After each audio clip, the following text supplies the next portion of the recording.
Nesse exercício aqui, o que foi pedido? Foi pedido a tensão VO1 e a tensão VO2. Então, qual que é a tensão VO1 e a tensão VO2? Veja que eu tenho um circuito composto por uma fonte de 12, um diodo de silício, a tensão num ponto, o resistor, um resistor de 4,7 kΩ, ou também chamado de 4K7, e um diodo de germânio. Lembrando, diodo de silício, na polarização direta, ele tem uma queda de 0,7. O diodo de germânio, na polarização direta, tem uma queda de 0,3. Veja o seguinte, aproveitando a oportunidade, vou reforçar que, em eletrônica, é muito comum a gente utilizar essa representação simplificada. Por que uma representação simplificada? Porque a gente representa uma fonte de alimentação por um terminal só, normalmente por um ponto. Né? E normalmente, quando a gente quer saber um nível de tensão específico, a gente normalmente coloca um ponto também. Então, essa forma de desenhar um circuito é uma forma chamada forma simplificada, em que a gente usa essa referência aqui, esse terra, que é um valor de referência, né, é uma forma, e também a gente usa pontos. Esses pontos aqui, eles representam ou níveis de tensão que a gente quer encontrar, ou pontos de tensão de alimentação. Então, eu poderia, basicamente aqui, ó, vir e colocar uma forma diferente de representar. Eu poderia vir aqui, ó, e colocar uma fonte, uma bateria, ó, representada por uma bateria, fechando o circuito aqui. Então, isso aqui seria uma outra forma similar, é a mesma coisa. Ó. Eu quero a tensão desse ponto para esse ponto. Essa tensão chama VO2. E a tensão desse ponto em relação a esse ponto, que é o terra, que é o ground, né? Seria a tensão VO1. Então, isso aqui é uma forma mais genérica de se representar.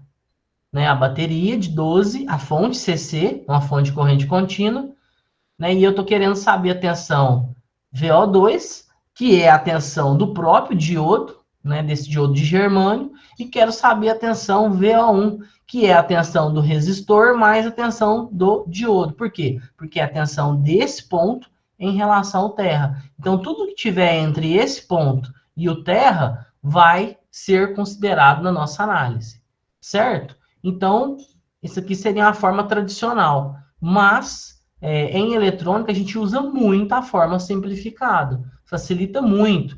Desenhos que são mais complexos, eles são despoluídos, eles são simplificados e muitas vezes facilita bastante a nossa análise. No início você pode achar estranho, diferente, mas ele simplifica bastante.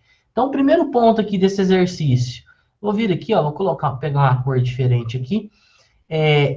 Essa tensão, ó, veja como que a gente pode resolver. Ele pediu VO1 e VO2, foi o que o exercício pediu. Como que eu acho o VO1? Olha uma forma muito simples de se achar VO1. Nesse ponto aqui, ó, a gente tem, então, 12 volts nesse ponto.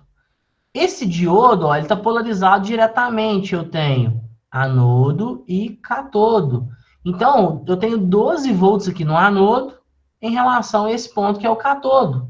Então, esse diodo está polarizado diretamente. Estando polarizado diretamente, eu sei que essa tensão aqui, ó, no anodo, é 0,7 volts maior que a do catodo. Então, essa tensão do catodo vai ser 12 menos 0,7, que é basicamente 11,3.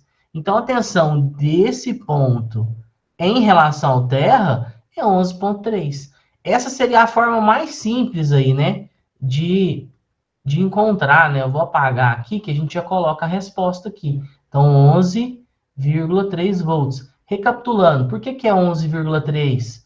Porque basicamente aqui eu tenho 12, esse diodo está polarizado diretamente, se ele está polarizado diretamente, ele tem uma queda de tensão aqui, ó, de 0,7 volts.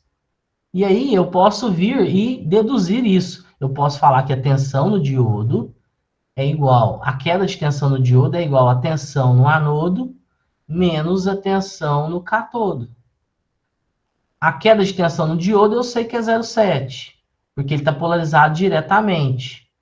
A tensão no ponto A eu sei que é VCC, que é 12 volts, que é a tensão de entrada, menos a tensão do cátodo. Lembrando que a tensão do cátodo é a própria tensão VO1, né? A tensão desse ponto aqui, ó, em relação à Terra. Então, dessa forma, se eu passar isso para cá e multiplicar por menos 1, vai ficar VK igual a 12 menos 0,7.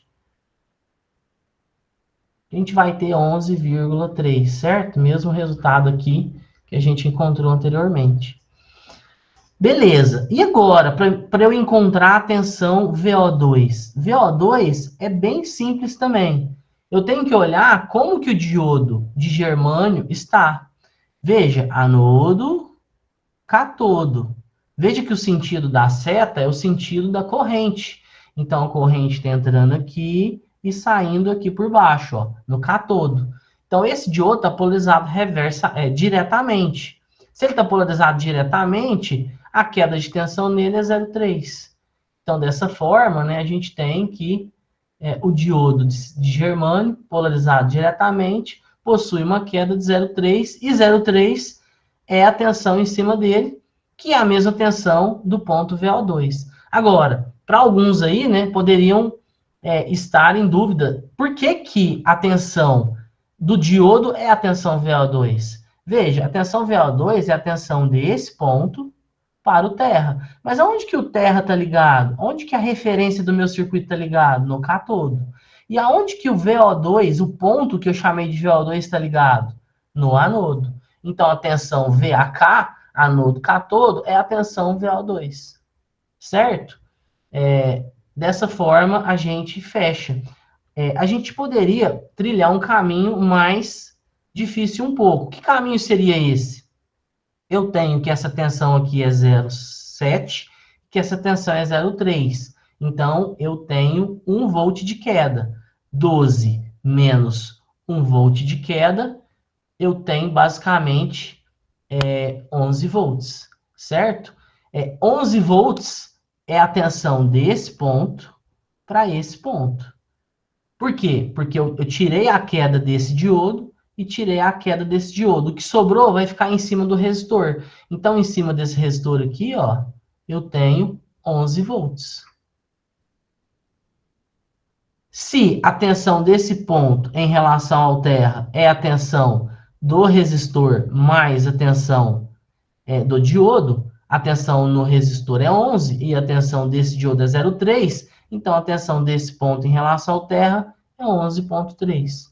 Então, é uma outra forma de encontrar a tensão VO1, né? Uma forma menos simplista, mas não deixa de ser fácil também.